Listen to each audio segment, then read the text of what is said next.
Champagne dripped from my face as 200 wedding guests watched in stunned silence. I'm Eddie Johnson, and my daughter's new husband just humiliated me at their reception. Preston poured expensive champagne over my head, told everyone I was just a pathetic janitor who didn't belong with real people. What he didn't know? I'd been secretly paying his medical school bills for 4 years. Every penny came from my dead wife's life insurance money. I stood there, champagne still dripping, and reached for my phone. One call would destroy everything he'd worked for. This is what happened when kindness met entitlement, and why you should never assume the quiet person in the corner doesn't have power. If this story intrigues you, hit subscribe. I'd love to know where you're watching from. And trust me, you won't believe how this ends. Because sometimes the person you underestimate the most is holding all the cards. The trouble started the moment I walked into Riverside Country Club. $15,000 they paid for this venue.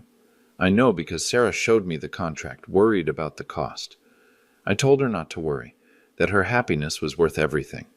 What I didn't tell her was that $15,000 represented exactly 1 month of scholarship payments I'd been making to ensure her future husband became a doctor. The valet looked at my car, a 2018 Honda Civic with 140,000 miles, like I'd driven up in a garbage truck. "Sir, are you here for the Johnson-Hayes wedding?" His tone suggested I might be lost. "I'm the bride's father." His face went red. "Oh, I'm so sorry, Mr. Johnson. Right this way." Inside, the coat check girl held my jacket like it might contaminate her fingers. $29 at Target, and I was proud of it. Clean, pressed, appropriate. But next to the groomsmen's $3,000 Armani tuxedos, I might as well have worn overalls. Preston's father, Dr. Hayes Sr., approached with that practiced smile doctors use before delivering bad news. "Eddie, so glad you could make it." His handshake was firm, calculated to assert dominance. "You must be so proud. Medical school, residency at Johns Hopkins. Preston's really made something of himself." "He sure has," I said quietly. What Dr. Hayes didn't know was that I'd been watching Preston's progress through quarterly scholarship reports. GPA, 3.8, clinical performance, exemplary, character assessment pending.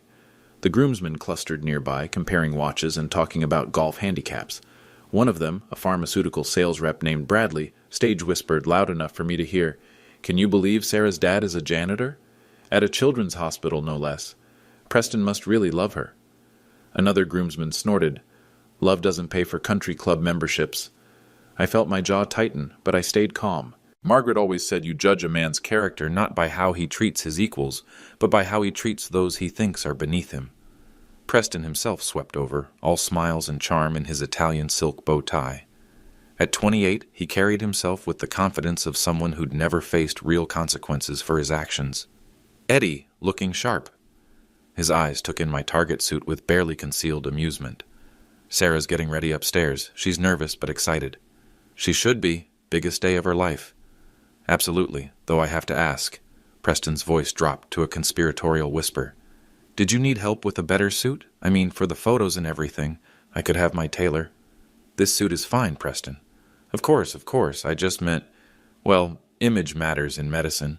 People judge you before you even speak. First impressions and all that." The irony wasn't lost on me. Here was a man whose entire medical education was funded by the very person he was subtly insulting. 4 years of tuition, books, housing, clinical fees. $320,847 in total assistance. Not that he knew.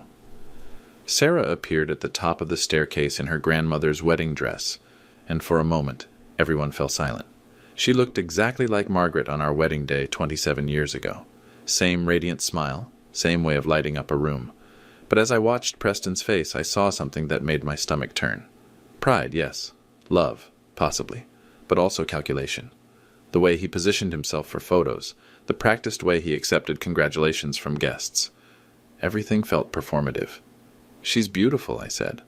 "The most beautiful woman in the room," Preston agreed. Then, lowering his voice, "And after tonight she'll be Mrs. Preston Hayes III.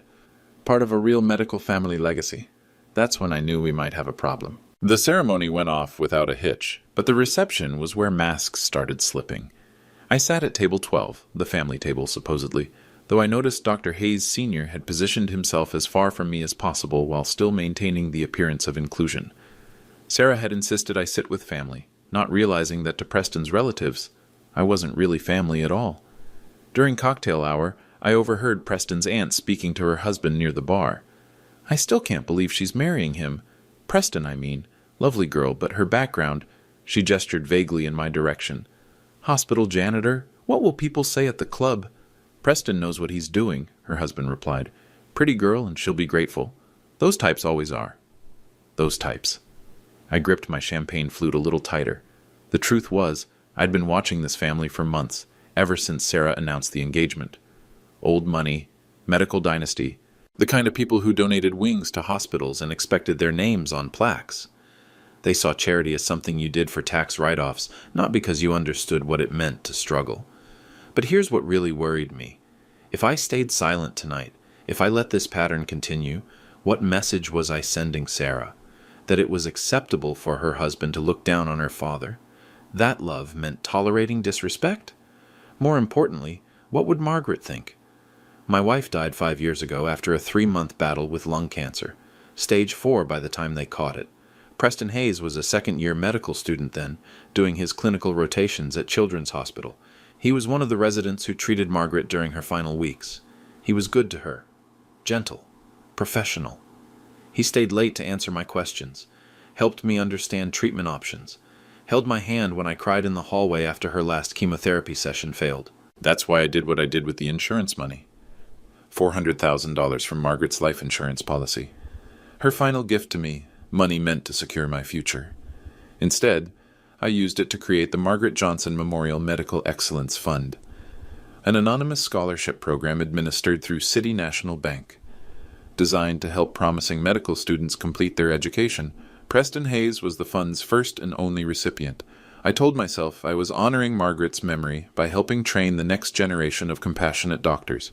Preston had shown such kindness during her treatment, such dedication. I thought I was investing in character, not just education. But now, watching him work the room, accepting congratulations like he'd earned everything himself, I wondered if I'd made a terrible mistake. Dad, you okay? Sarah appeared beside me, radiant in her grandmother's dress. You look worried. Just thinking about your mom. She would have loved this. Sarah's eyes misted. She would have loved Preston too. He's going to be a wonderful husband. I hoped she was right. But marriages built on unequal respect rarely lasted. If Preston truly believed I was beneath his family, how long before he started seeing Sarah the same way?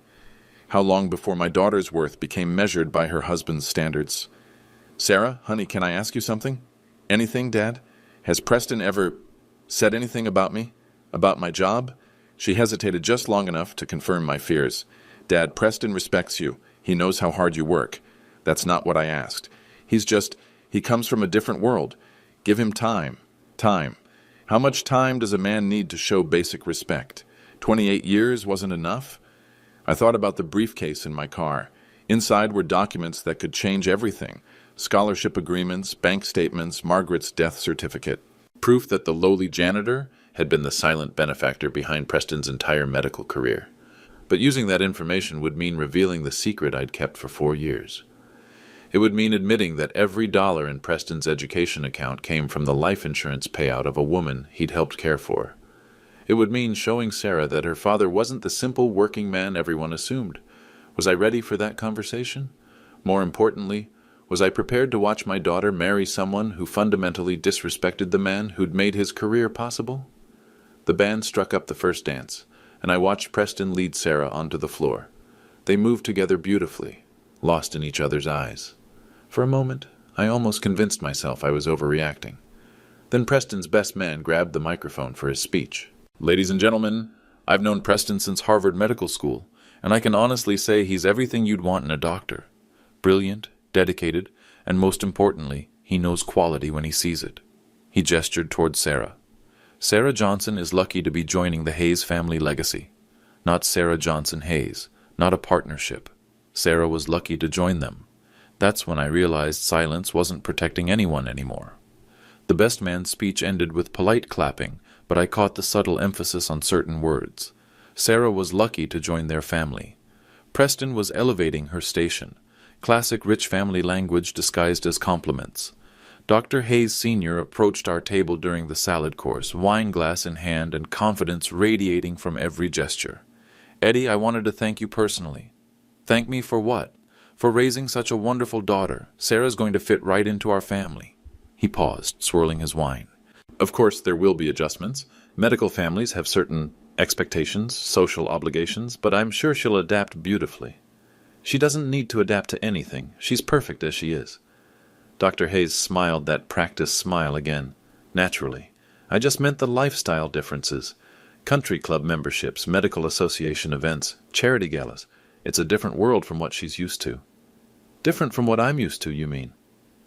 Well, yes. Your background is more practical, which has its own value, of course. I set down my fork carefully. What kind of value would that be, Doctor? Hard work, dedication, the backbone of America. His tone was the verbal equivalent of patting me on the head. Preston and Sarah are lucky to have that grounding influence.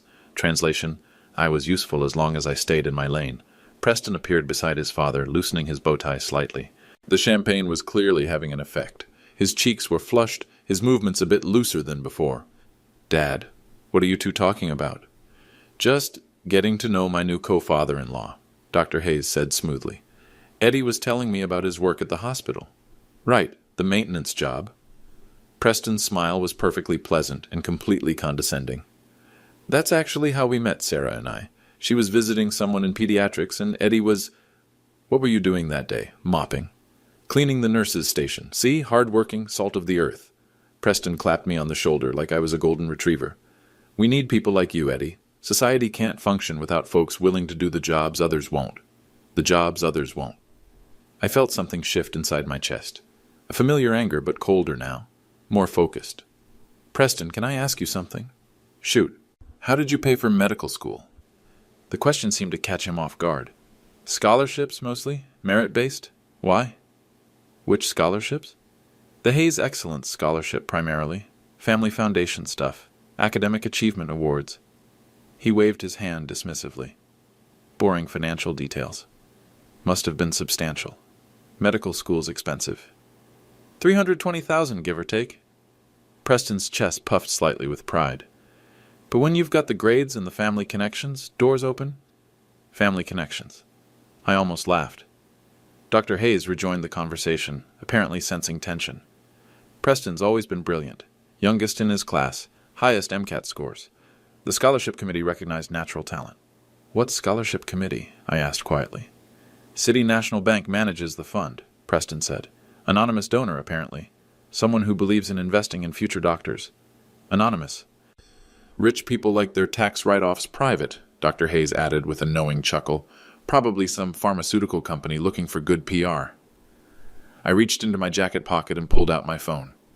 City National Bank app, already logged in. Account balance visible. $198,247.83 remaining in the Margaret Johnson Memorial Fund. Interesting, I said, showing Preston the screen. What do you think this account is for?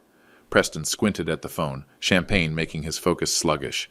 Margaret Johnson Memorial Fund. Probably another scholarship program. Common name, Johnson. Very common, I agreed. Wait. Preston's expression shifted slightly. Johnson. That's Sarah's maiden name. It is. And your wife was... Margaret Johnson. She died 5 years ago. The color drained from Preston's face as the implications hit him. Dr. Hayes leaned in, trying to see the phone screen. I don't understand, Preston said slowly. The scholarship that paid for your education? The anonymous donor? I kept my voice perfectly level. That was my wife's life insurance money. Silence. Complete, absolute silence at our table. Preston stared at the phone screen, then at me, then back at the screen. That's impossible. Is it? You're a janitor. I clean floors at Children's Hospital. Same hospital where you did your residency. Same hospital where you treated my wife during her final months. Dr. Hayes grabbed Preston's arm. Son, what is he talking about? I remember her, Preston whispered. Margaret Johnson, room 314, lung cancer, stage 4. You were very kind to her. And to me. Preston's hands started shaking slightly. But the scholarship, you don't have that kind of money. $400,000 in life insurance. Every penny went into that fund. Why? The word came out strangled. Because you were good to her. Because I thought you understood what it meant to care for people who were suffering. I stood up slowly, phone still in hand. Around us, other guests continued their conversations, oblivious to the earthquake happening at table 12. You called my work jobs others won't do, Preston. But I chose that job. I chose it because cleaning those floors meant being close to the doctors and nurses who tried to save my wife, because it meant contributing something, even if it was just keeping their workspace clean. Preston was staring at me now with something approaching horror. And I chose to fund your education because I believed the man who held my hand in that hospital corridor would become the kind of doctor who never forgot where compassion comes from. I picked up my champagne glass. Cheap sparkling wine, not the Dom Perignon they'd served the Hayes family table. Seems I was wrong about a lot of things. Preston sat frozen, staring at my phone screen like it contained nuclear launch codes. Dr. Hayes kept glancing between us, trying to process what he'd just heard. There has to be some mistake, Dr. Hayes said finally. The scholarship committee told us the donor was a pharmaceutical company. The committee was instructed to protect donor anonymity, I replied calmly. Standard practice for memorial funds. I could see Preston's mind racing, trying to reconcile his assumptions with reality. His father-in-law, the man he'd been subtly insulting all evening, had personally funded his entire medical career. Sarah approached our table, sensing the tension. Is everything okay here? You all look like someone died. The irony of her words wasn't lost on me. We're fine, sweetheart, I said. Just discussing Preston's scholarship program. Oh, the Hayes Excellence thing? Dad, isn't it amazing how these programs help deserving students? Sarah's smile was radiant, completely unaware of the bomb that had just exploded at her wedding reception. Deserving, I repeated quietly. Dr. Hayes cleared his throat, apparently deciding damage control was necessary. Eddie, I think there might be some confusion here. Medical education funding is complex. Multiple sources, various foundations. No confusion, doctor. I have all the documentation in my car. Documentation? Bank records, scholarship agreements, transfer authorizations. I paused, letting that sink in. Margaret's death certificate. Preston's champagne glass slipped from his fingers, shattering on the floor. The sound drew attention from nearby tables, guests turning to look at our little drama. Careful there, son, Dr. Hayes said, his voice tight with forced cheer. Nervous groom syndrome. A server appeared immediately to clean up the glass, and I noticed something interesting. As she knelt to gather the pieces, both Preston and his father stepped back automatically, as if her presence might contaminate them. The same reaction they'd had to me. Thank you, I said to the server. That was very kind. She looked up, surprised. Most guests didn't acknowledge service staff.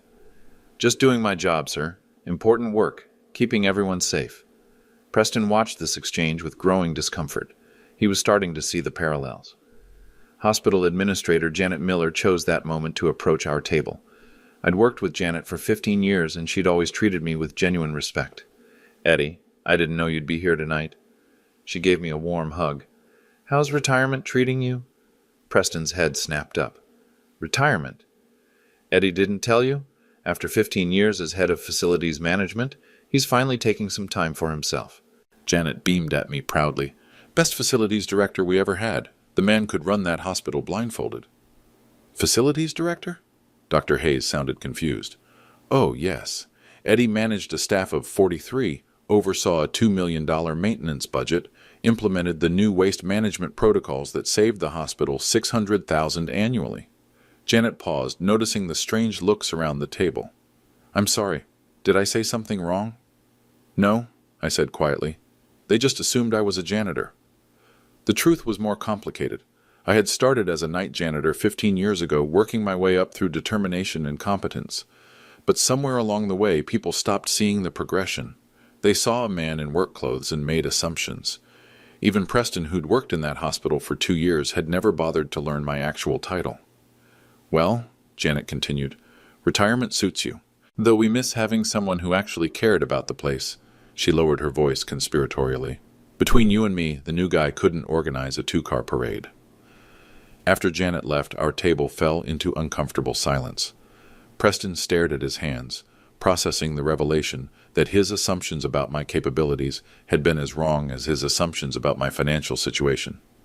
Facilities director, Dr. Hayes murmured. $2 million budget. Still just hospital work, I said evenly.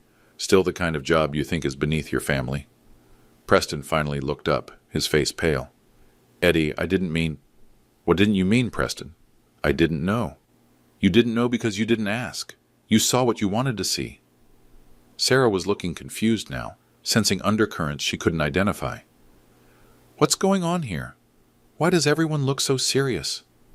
I checked my watch. 7:30 p.m. The evening was still young. Just getting to know each other better, sweetheart. The DJ announced it was time for the father-daughter dance, and Sarah's face lit up with pure joy. She grabbed my hand, pulling me toward the dance floor as the opening notes of My Girl began to play, the same song Margaret and I had danced to at our own wedding. As we swayed together, I could feel the weight of 200 pairs of eyes watching us. Sarah looked radiant, completely happy, unaware that her new husband had spent the evening systematically insulting the man who'd made his career possible. "Dad, this is perfect," she whispered. "Mom would have loved this song. She would have loved seeing you this happy." "Preston makes me happy. I know he seems a little formal tonight, but wedding stress, you know. He's actually really sweet when it's just us." I hoped that was true. I hoped the man I'd observed tonight was an aberration, brought out by family pressure and alcohol. But Margaret had always said, when people show you who they are, believe them. The song ended, and tradition dictated that Preston cut in for the next dance. As I stepped back, he moved forward with that practiced smile. "Mind if I steal her back? She's all yours." But as I started to leave the dance floor, Preston caught my arm. "Eddie, wait, about our conversation earlier. Not here, Preston. This is Sarah's moment. I just want to clear the air. I think there's been some misunderstanding." Sarah looked between us, confused. What misunderstanding?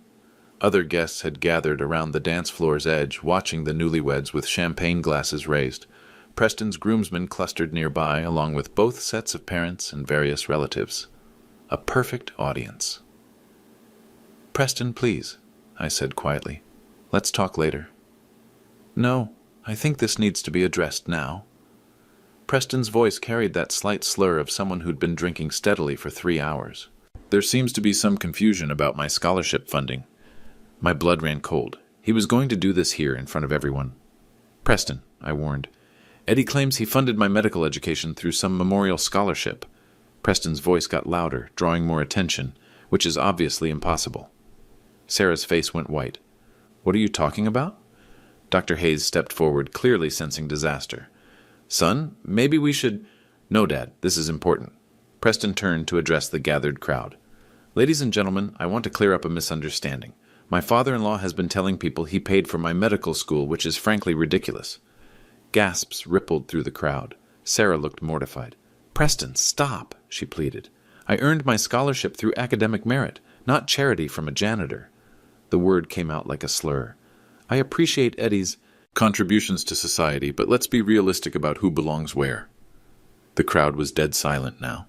Even the band had stopped playing. I felt something break inside me. Not snap. That would have been violent.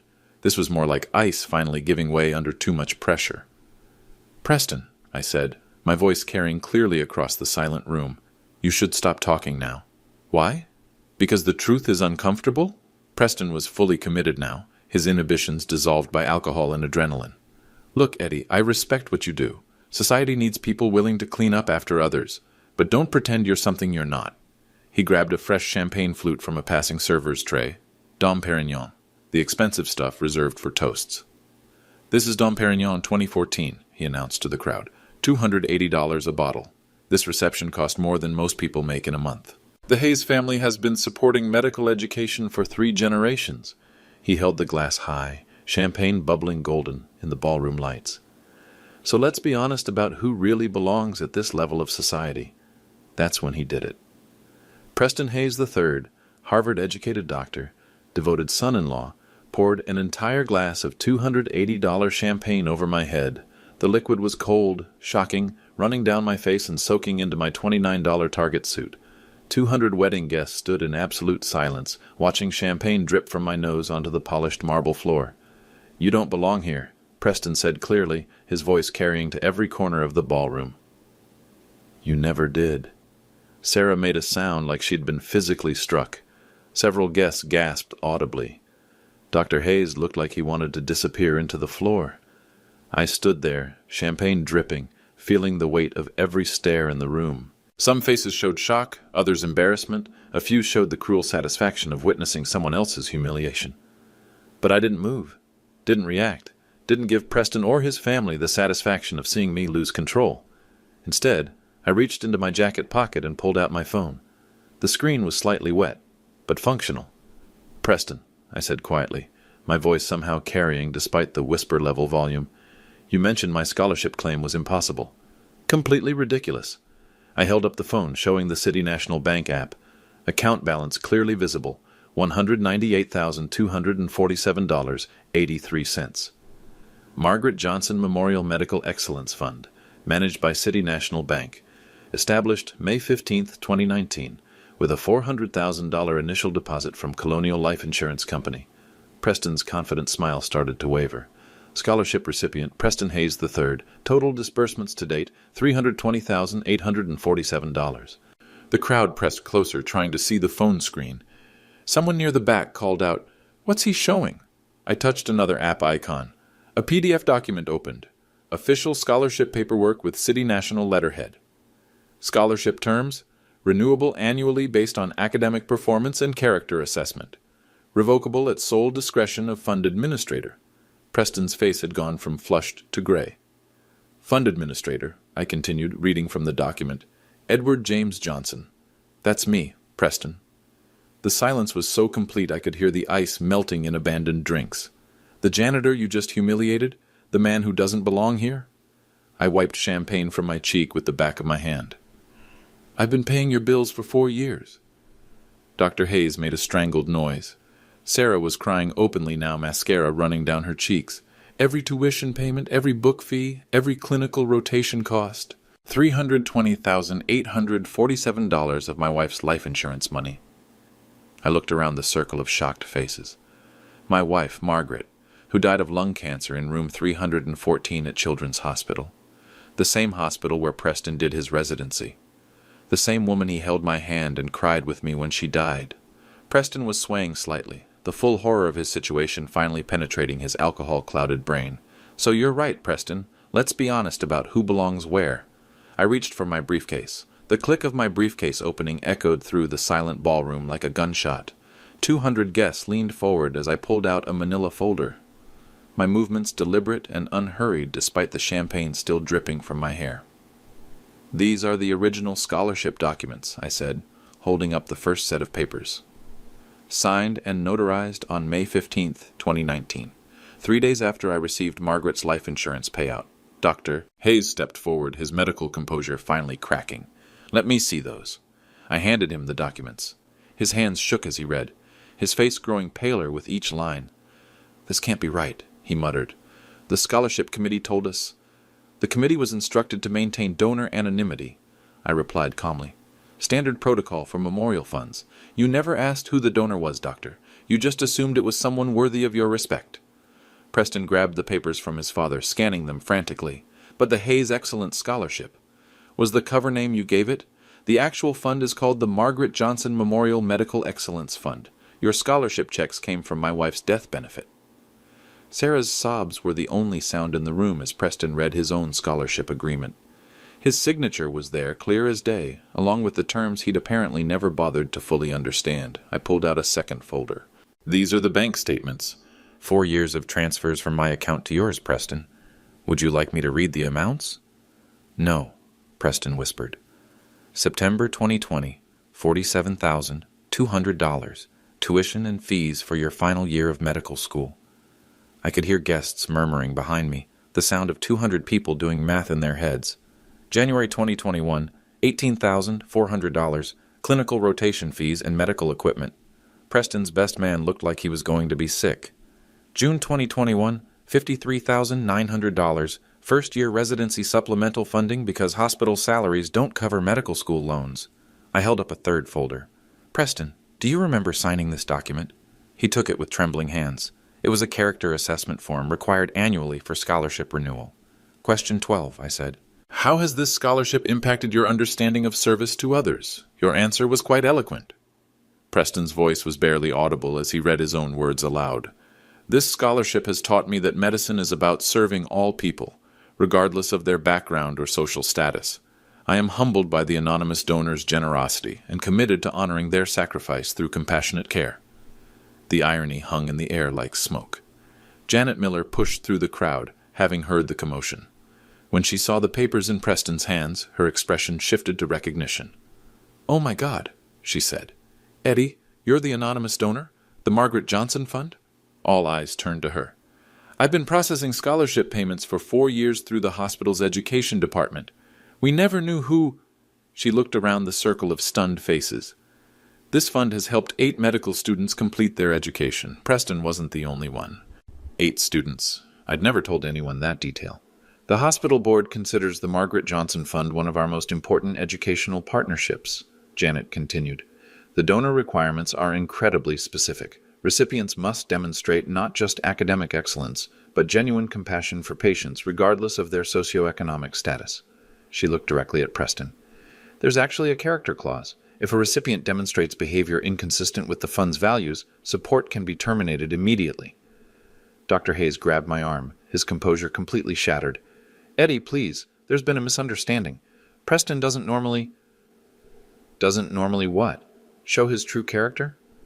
I pulled out my phone again, this time opening my call log. "I have the direct number for Marcus Thompson, the scholarship administrator at City National Bank. Would you like me to call him?" "What would you tell him?" Preston asked, his voice hollow. "That the recipient just demonstrated a fundamental lack of character by publicly humiliating his benefactor at a family gathering." The crowd pressed closer. Someone in the back was recording with their phone. "Eddie, you can't be serious," Dr. Hayes pleaded. "Preston's residency, his career. His career was built on my wife's death benefit, money we saved for our retirement, which became scholarship funding when cancer took her from me." I opened another app on my phone, the bank's loan management system. Preston's student loan account appeared on screen, showing his current balance. $320,847 in deferred payments, I read aloud. "Deferred because of scholarship coverage. If that coverage ends, the full amount becomes immediately payable." Preston's knees buckled slightly. "Immediately?" "Standard loan terms, Preston. You signed that agreement too." Sarah finally found her voice through her tears. "Dad, please." "Don't do this here." "Sweetheart, I didn't choose the time or place. Your husband did that when he decided to pour champagne on my head."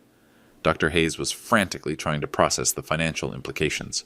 $320,000, due immediately, plus accrued interest, plus penalty fees for early termination.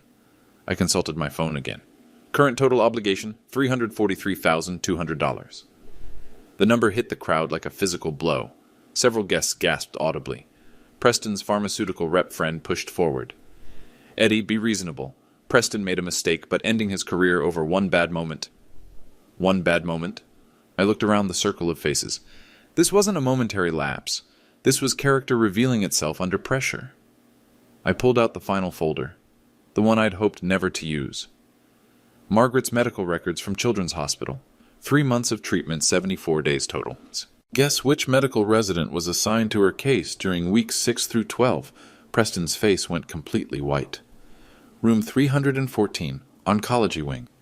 You held her hand during chemotherapy. You explained her treatment options. You cried with me in the hallway when Dr. Martinez told us there was nothing more they could do. My voice remained steady, but I could feel the emotion underneath. You were kind to her, Preston.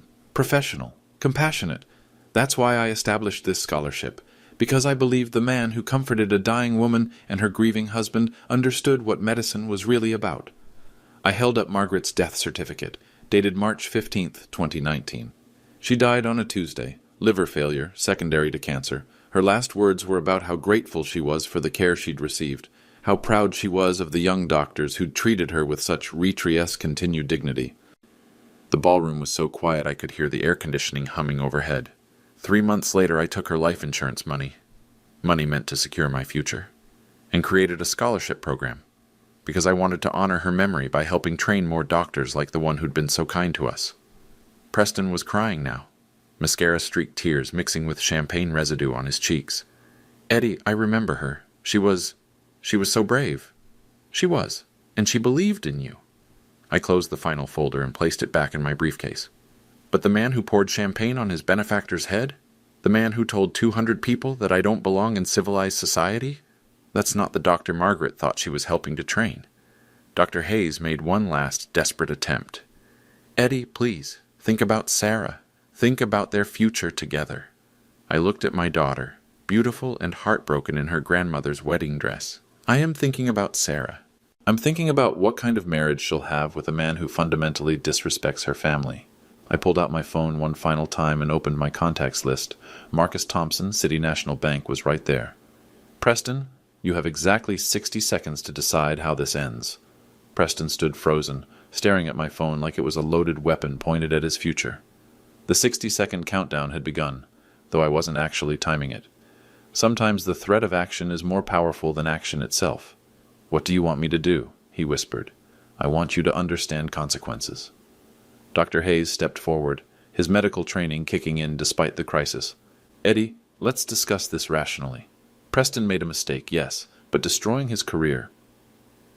I'm not destroying anything, Doctor. I'm simply withdrawing support that was given freely and can be revoked for cause. Sarah moved between us, her wedding dress rustling. Dad, please. I'm begging you. Sweetheart, this isn't about punishment. It's about character. Preston's character? Everyone's character, including mine. I looked around the circle of faces. Wedding guests who'd been enjoying an open bar and elegant dinner, now witnessing the collapse of everything they thought they understood about social hierarchy. For 4 years, I've watched Preston benefit from Margaret's sacrifice without knowing where it came from. Tonight, I learned what he really thinks of people like me. Preston found his voice. Eddie, I was drunk. I was nervous. The pressure from my family. Stop. I held up my hand. Don't blame alcohol. Don't blame pressure. Don't blame your family. You showed me exactly who you are when you think no one important is watching. I touched Marcus Thompson's number on my phone screen. The call connected immediately. Marcus, it's Eddie Johnson. Yes, I know it's evening. I'm calling about the Margaret Johnson Memorial Fund. The crowd leaned in, straining to hear both sides of the conversation. I need to invoke the character clause for recipient Preston Hayes, effective immediately. Even through the phone speaker, Marcus's surprise was audible. Eddie, that's a serious step. Can I ask what precipitated this decision? Public demonstration of behavior fundamentally inconsistent with the fund's values. I see. And you're certain about this course of action? I looked at Preston, who was shaking visibly. I am. Very well, I'll initiate the termination paperwork tonight. All future payments will cease and the recipient's loan deferments will end at midnight. Thank you, Marcus. Eddie, I'm sorry it came to this. Your wife would be proud of how you've honored her memory. I ended the call and put the phone back in my pocket. It's done. Preston collapsed into a nearby chair, his head in his hands. $340,000, due immediately, plus interest accruing daily. Dr. Hayes was frantically calculating. We can cover some of it, but that amount, Preston, your residency salary won't even touch the monthly payments. There won't be a residency, I said quietly. Everyone turned to stare at me. Janet, you handle hospital credentialing. What happens when a resident's educational funding is revoked for character issues? Janet looked uncomfortable but answered honestly. The hospital reviews the circumstances. If character is in question, they typically terminate the residency program participation. How long does that review take? Usually 48 hours. Preston's best man grabbed his arm. They can't just fire you over a loan issue. This isn't a loan issue, Janet corrected. This is a character assessment issue. Hospitals can't risk residents who demonstrate poor judgment or unprofessional behavior. I opened my briefcase again and pulled out a business card. Preston, this is Dr. Amanda Rodriguez's card. She's a financial counselor who specializes in medical education debt crisis. Preston took the card with trembling fingers. She helped another scholarship recipient navigate a similar situation 3 years ago. Another recipient? Student number 4 demonstrated similar character issues during his pediatric rotation. Spoke dismissively about patients' families based on their socioeconomic status. The crowd was silent, processing this revelation. What happened to him? Dr. Hayes asked. He found work in medical research, lower pay than clinical practice, but steady income. It took him 7 years to pay off his loans, but he managed. Preston looked up, hope flickering in his eyes. 7 years? If he lives very, very carefully, No country club memberships, no expensive cars, no $280 champagne. The irony of referencing the champagne currently drying in my hair wasn't lost on anyone. Sarah sat down heavily in a chair beside Preston. "What does this mean for us?" "That depends on what kind of man you married," I said gently. Preston finally looked directly at me. "Eddie, if there was some way to make this right, Preston, the scholarship is gone. That decision is final. But if I could prove I've learned from this..." I studied his face, looking for genuine remorse rather than just panic about consequences. The Margaret Johnson Memorial Fund will continue to support other medical students who understand that compassion isn't conditional on social status. And me? You'll figure out how to be the doctor my wife thought you could become, just without her financial support. Dr. Hayes cleared his throat. "Eddie, I want to apologize for my family's behavior tonight." "Your apology isn't necessary, doctor. Your son's choices are his own." I closed my briefcase and stood up, champagne finally done dripping from my suit. "Sarah, sweetheart, I love you. That will never change, regardless of who you choose to build your life with." She stood and hugged me fiercely, her wedding dress staining with Dom Perignon residue. "I love you too, Dad." I looked at Preston one final time. The man who comforted my dying wife is still in there somewhere. Find him. Then I walked toward the exit, leaving behind 200 silent wedding guests and one very expensive lesson about respect. The phone calls started before I even reached my car. Dr. Rodriguez, the financial counselor, called first. "Eddie, I just heard from Marcus Thompson. Another scholarship revocation? Character clause violation. Same pattern as the pediatric resident? Worse, public humiliation of the benefactor." She sighed. "I'll reach out to the family tomorrow. Emergency financial counseling session. They'll need it." Janet Miller called next. "Eddie, I have to ask, are you certain about this decision? Preston's residency review is automatic now." "I'm certain. The hospital board will want details. Tell them to call me Monday morning. I have documentation. This is going to create quite a stir in the medical community." "Good. Maybe other scholarship recipients will think twice about their behavior." The third call came from someone unexpected. Dr. Martinez, the oncologist who'd treated Margaret. "Eddie, I just heard through the hospital grapevine. Is it true you've been funding medical education scholarships?" "It is." "In Margaret's name?" "Yes." She would be proud, but also heartbroken about tonight. She would have been disappointed in Preston's behavior, and proud of your response, measured but firm. By Sunday morning, the story had spread through social media. Someone at the wedding had recorded the scholarship revelation, and the video was trending on 3 platforms. Wedding groom humiliates father-in-law, discovers he's been paying his medical school bills, had been viewed 2.3 million times. The comments were overwhelmingly supportive. "This is why you treat everyone with respect. Imagine pouring champagne on the man who funded your entire career." The quiet dignity of this father is everything. But there were also critics. Destroying someone's career over wedding drama seems excessive. Rich people games with poor people consequences. Both sides were wrong here. I didn't engage with any of it. Social media validation wasn't the point. Monday brought more serious consequences. Preston's residency was officially suspended pending investigation. The hospital's decision was swift and unambiguous. Character issues could not be overlooked in medical training. Dr. Hayes Sr. called that afternoon. "Eddie, I need to ask, is there any possibility of reversing this decision?" "None. Preston is seeing a counselor. He's genuinely remorseful." "I'm sure he is. $340,000 in debt tends to inspire reflection." "He wants to apologize personally. I don't need his apology." "Sarah does." That gave me pause. "How is she handling this?" "Not well. She's staying with us temporarily." "And Preston?" "Moved back into his childhood bedroom. He's applying for research positions, but his reputation has taken a hit." "Reputations can be rebuilt." "Can they?" "The story is everywhere, Eddie. Medical journals are writing about it. Ethics professors are using it as a case study. The case study angle hadn't occurred to me. Within a week, 3 medical schools had contacted me about speaking to their students about professional ethics and gratitude. The Margaret Johnson Memorial Scholarship incident became required reading in several medical ethics courses. More importantly, other scholarship recipients began reaching out.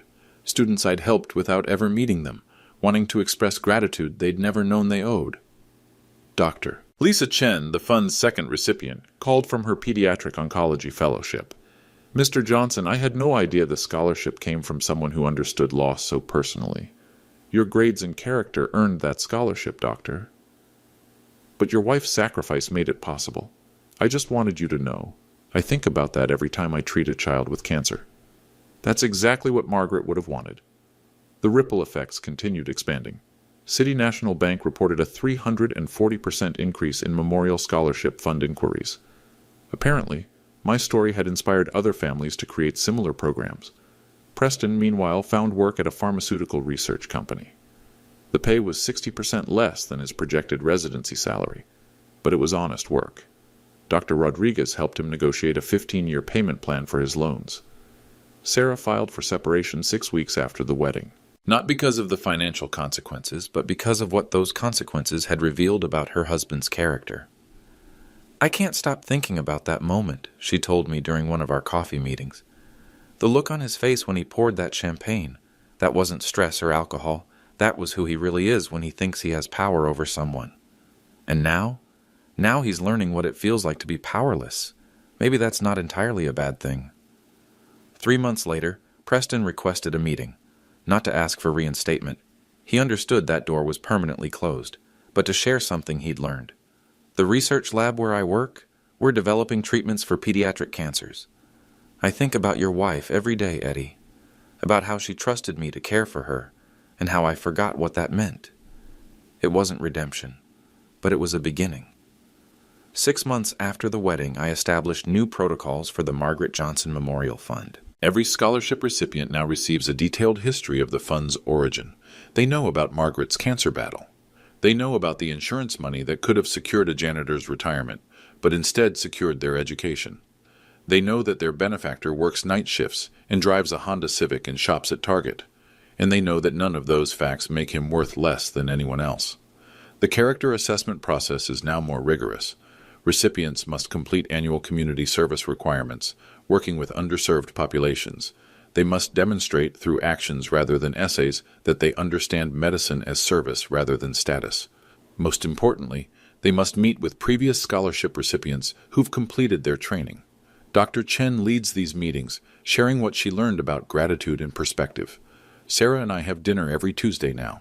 She's dating a high school teacher named Mike who treats servers with kindness and asks genuine questions about my work.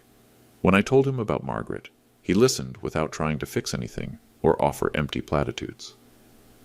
She sounds like she was an amazing woman, he said simply. She was. This scholarship program is a beautiful way to honor her. It's not just about honoring her anymore. It's about making sure future doctors understand where compassion comes from. Preston occasionally appears in the local medical community news. His research team has made promising progress on a pediatric cancer treatment.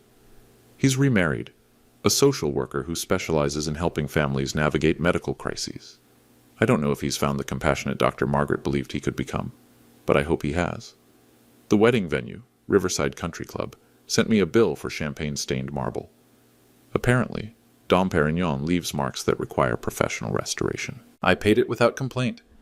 Some lessons are worth the cost. The most recent scholarship recipient is a young woman named Maria Santos, first in her family to attend college, working 2 jobs to support her education. When she met me to receive her award, she cried, "Mr. Johnson, why would you do this for a stranger?"